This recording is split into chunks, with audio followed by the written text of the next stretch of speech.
Hello friend, welcome my YouTube channel Ganpat knowledge. तो guys आज मैं आपको बताऊंगा कि ऑफ बैलेंस शीट क्या होती है और इसको क्यों बनाया जाता है। गाइज वैसे तो ये बहुत छोटा सा टॉपिक है लेकिन थोड़ा कंफ्यूजिंग है। तो पहले हम इसका एक एग्जांपल देखेंगे, फिर इसको एक डेफिनेशन में पढ़ेंगे। तो आज वो स्टार्ट करते हैं। सो गाइज इधर आपको दो बैलेंस शीट्स दिख रही होंगी, एक एक्स की है और एक वाई की है, जो कि लगभग लगभग सेम है। सो गाइज अगर आप मान लो आपके पास आप उधार देने वाली एक कंपनी के मैनेजर हो, तो आप इन दोनों में से कौन सी कंपनी को लोन देना पसंद करोगे, एक्स को या वाई को? ऑब्वियस सी बात है, आप वाई को करोगे। क्यों? क्योंकि इनके पास ढेर सारा कैश है। बोले तो डे टू डे बिजनेस करने के लिए इनके पास कैश है। लेकिन उधर आप एक्स को देखोगे तो उनके पास मशीन्स है लेकिन कैश नहीं है। वो डे टू डे लाइफ की जो बिज़नेस है वो नहीं कर पाएंगे। सो गाइस एक्स कंपनी को लोन की नीड तो है लेकिन उसको मिल नहीं रहा है। तो एक्स कंपनी जो है बैंक के पास जाती है और उनको बोलती है कि भाई कि मेरे को लोन चाहिए या कोई इन्वेस्टर चाहिए जो कि मेरे कंपनी में इन्वेस्ट कर सके और मैं अपनी कंपनी को आगे चला सकूं। तो इधर जो बैंक है क्या कहती है कि आप अपनी मशीन्स जो है वो बेच दो और उसी मशीन्स को किराए पे ले लो या लीज पे ले लो। ओके। सो गाइस एक्स क्या करती है, एक्स ऐसा ही करती है। वो मशीन्स को बेच देती है और बदले में कैश ले लेती है। तो उनकी बैलेंस शीट भी बिल्कुल वाई की तरह हो जाती है। तो जो एसेट है उनकी बैलेंस शीट पे तो नहीं है, बट जो उनके बिजनेस को अफेक्ट ज़रूर कर रही है। इसी को हम ऑफ बैलेंस शीट बोलते हैं, जो कि बैलेंस शीट में शो नहीं होती लेकिन बिजनेस को अफेक्ट करती है। इसी को हम ऑफ बैलेंस शीट बोलते हैं। तो आज ये इसकी डेफिनेशन पढ़ लेते हैं जिससे हम पूरी तरीके से क्लियर हो जाएंगे कि ऑफ बैलेंस शीट क्या होती है। What is off balance sheet? Off balance sheet क्या है? तो off balance sheet is refer to a asset और liability that does not appear on a company's balance sheet.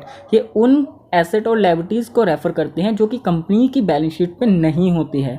Although OBS accounting method can be use in number of scenario. ये बहुत जगह use किया जाता है। And this accounting practice is essential useful for centering a company's financial statement. और ये accounting practice companies की financial statement को छत दे के रखता है, बोले तो संभाल के रखता हुआ है। और इससे इम्पैक्ट क्या पड़ता है? एसेट के ओनरशिप पे पड़ता है और इट्स क्रॉसपोंडिंग लायबिलिटीज़ के ऊपर पड़ता है। जैसे कि मैंने आपको एग्जांपल दिया था कि एसेट को हमने बेच दिया था बट फिर भी वो बिजनेस में वर्क कर रही थी, तो इससे हमारी क्या हुई थी? ओनरशिप चेंज हो गई थी, ओनरशिप के ऊपर अफेक्ट पड़ा था।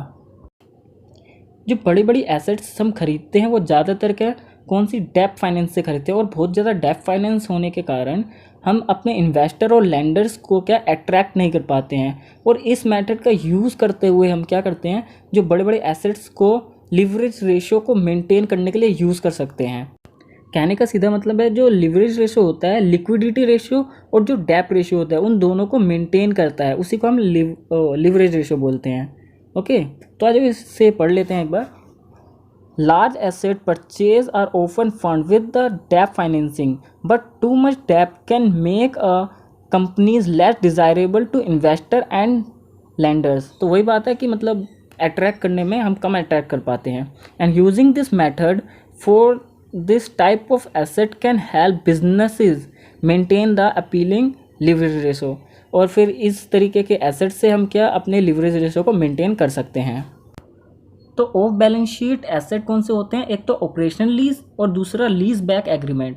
ऑपरेशन लीज में क्या होता है, जब हम किसी दूसरे बंदे से रेंट पे लेते हैं किसी मशीन को तो उसे हम ऑपरेशन लीज, क्योंकि अपनी ऑपरेशन को पूरा करने के लिए हमने उस मशीन को लीज पे लिया है। और दूसरा होता है लीज बैक एग्रीमेंट, जो कि हम अपनी ही मशीन को किसी दूसरे बंदे को बेच देते हैं, फिर उस बंदे से एग्रीमेंट करते हैं कि इस मशीन को हम अपने पास रखेंगे, बोले तो आपसे लीज पे ले लेंगे, उधार पे ले लेंगे और बदले में हम उसको रेंट पे करेंगे। तो इसको हम बोलते हैं लीज बैक एग्रीमेंट। यही दोनों एसेट होते हैं ऑफ बैलेंस शीट के।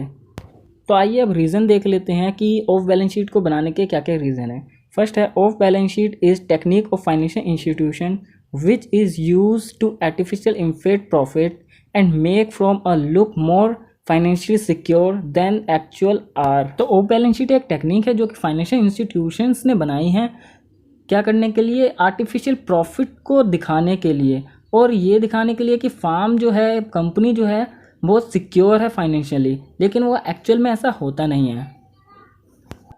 It is also way to show risk free asset. If a bank transfer all the assets which are risky to other false companies balance sheet and remove this asset from on balance sheet, then this respective balance sheet will be become risk free and will attract more investor. Of balance sheet जो है risk free asset को show करने के लिए भी किया जाता है कि जैसे कि जिस कंपनी को लोन चाहिए तो उस कंपनी से वो लोग क्या करेंगे, एसेट को रिमूव करवा देंगे और फिर उसमें एसेट ही नहीं रहेगी, तो वो चीज़ क्या बन जाती है, रिस्क फ्री एसेट, मतलब उसमें रिस्क ही नहीं रहेगा। तो इससे क्या इन्वेस्टर जो हैं बहुत और ज़्यादा अट्रैक्ट होंगे। आई होप आपको ये टॉपिक समझ आ गया होगा और ये वीडियो अच्छी लगी होगी। गाइस अगर वीडियो अच्छी लगी है तो लाइक एंड सब्सक्राइब कर दें and thank you for watching.